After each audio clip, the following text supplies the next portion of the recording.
The Raven by Edgar Allan Poe.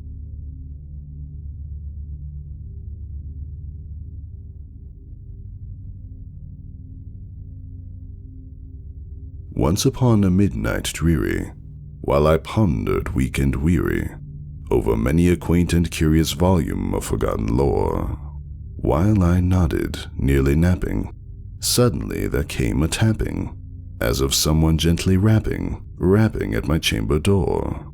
"'Tis some visitor," I muttered, tapping at my chamber door. "Only this and nothing more."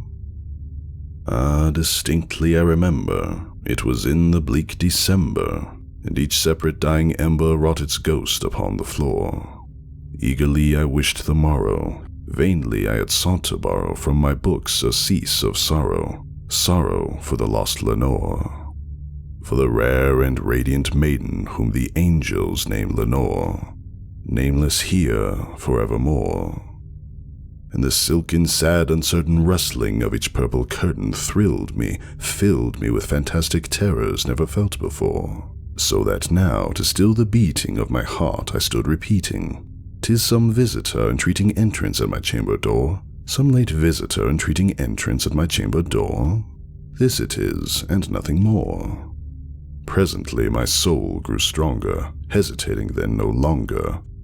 "Sir," said I, "or madam, truly your forgiveness I implore, but the fact is I was napping, and so gently you came rapping, and so faintly you came tapping at my chamber door, that I scarce was sure I heard you. Here I opened wide the door, darkness there, and nothing more."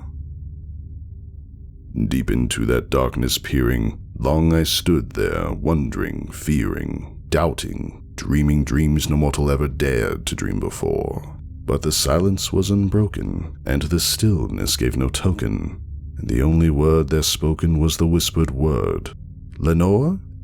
This I whispered, and an echo murmured back the word, "Lenore." Merely this, and nothing more. Back into the chamber turning, all my soul within me burning, soon again I heard a tapping somewhat louder than before. "Surely," said I, "surely that is something at my window lattice. Let me see then what thereat is, and this mystery explore. Let my heart be still a moment, and this mystery explore. 'Tis the wind, and nothing more." Open here I flung the shutter, when, with many a flirt and flutter, in there stepped a stately raven of the saintly days of yore. Not the least obeisance made he, not a minute stopped or stayed he, but with a mien of lord or lady perched above my chamber door, perched upon a bust of Pallas just above my chamber door, perched and sat, and nothing more. Then this ebony bird beguiling my sad fancy into smiling, by the grave and stern decorum of the countenance it wore. "Though thy crest be shorn and shaven thou," I said, "art sure no craven? Ghastly grim and ancient raven wandering from the nightly shore, tell me what thy lordly name is on the night's Plutonian shore." Quoth the raven, "Nevermore." Much I marveled this ungainly fowl to hear discourse so plainly, though its answer little meaning, little relevancy bore, for we cannot help agreeing that no living human being ever yet was blessed with seeing bird above his chamber door, bird or beast upon the sculptured bust above his chamber door, with such name as Nevermore. But the raven, sitting lonely on that placid bust, spoke only that one word, as if his soul in that one word he did outpour. Nothing farther than he uttered, not a feather than he fluttered, till I scarcely more than muttered, "Other friends have flown before. On the morrow he will leave me, as my hopes have flown before." Then the bird said, "Nevermore." Startled at the stillness broken by reply so aptly spoken, "Doubtless," said I, "what it utters is only stock and store, caught from some unhappy master whom unmerciful disaster followed fast and followed faster till his songs one burden bore, till the dirges of his hope that melancholy burden bore, of never, nevermore."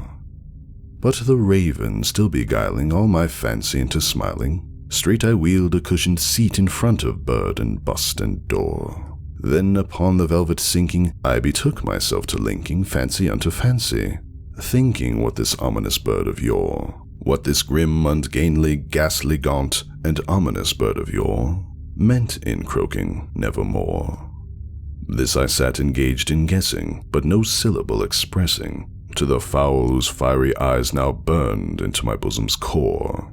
This and more I sat divining, with my head at ease reclining, on the cushion's velvet lining that the lamplight gloated o'er, but whose velvet violet lining with the lamplight gloating o'er, she shall press, nevermore.